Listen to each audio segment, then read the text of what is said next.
Hello, my name is Karen O'Connor from the University of Pennsylvania.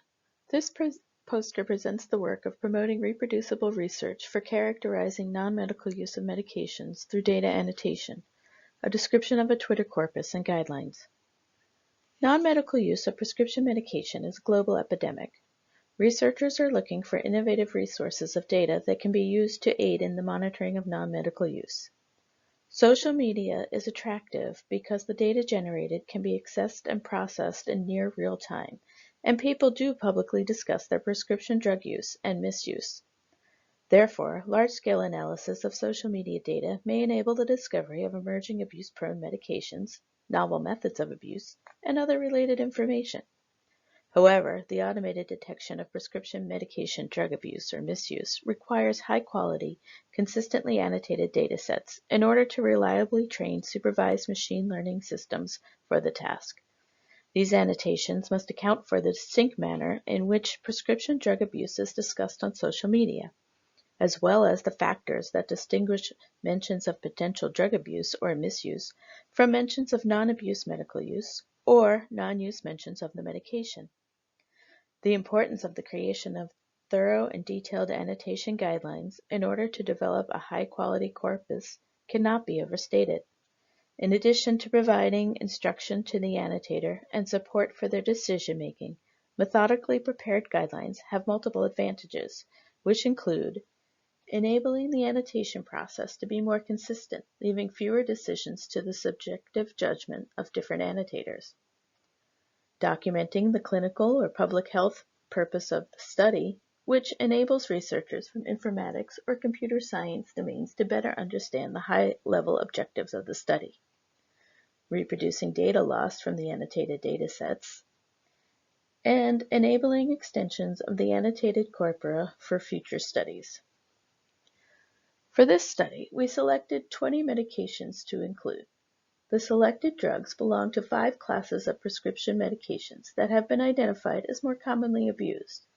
These are opioids, benzodiazepines, atypical antipsychotics, CNS stimulants, and GABA analogs. After selecting the medications, the medication names were then used as keywords for searching Twitter to collect relevant tweets.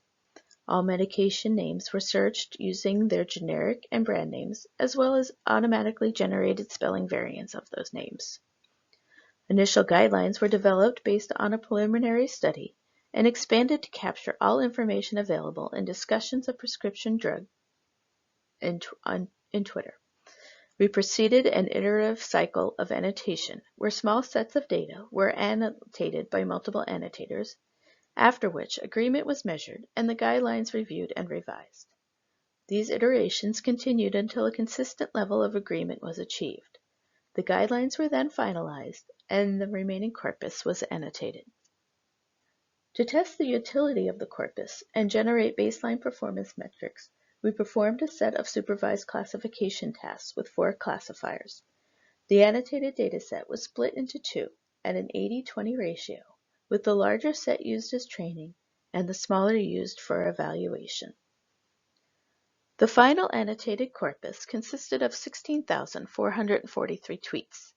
The chart shows the breakdown of annotated categories by drug class. CNS stimulants had the highest number of classified abuse tweets, followed by benzodiazepines and opioids. Although overall the number of tweets classified as possible abuse or misuse was low. The dataset was divided among 3 annotators, so all tweets were double annotated, and a subset was annotated by all 3. Our overall inter-annotator agreement was a kappa score of 0.86.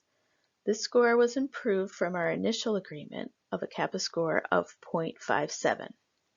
All disagreements were resolved by a 4th annotator for the creation of the gold standard corpus. The results of the classification experiments are also shown. The random forest and SVM classifiers show promising performances without any feature engineering or parameter tuning. The performance on the abuse class is particularly lower, as expected, because of the low number of instances belonging to this class. The contributions of this study are The creation of an annotated dataset that will be used to promote community-driven research focusing on social media mining for prescription medication abuse and research. We have provided elaborate descriptions about how prescription medication abuse or misuse is discussed on Twitter for a number of medications. Our detailed annotation guideline may be used by others to contribute more annotated datasets involving additional sets of medications. The machine learning results mentioned in the paper present strong baseline and benchmark results for future systems trained and evaluated on this dataset. The guidelines and the annotated training set are available if you follow the link below to the paper.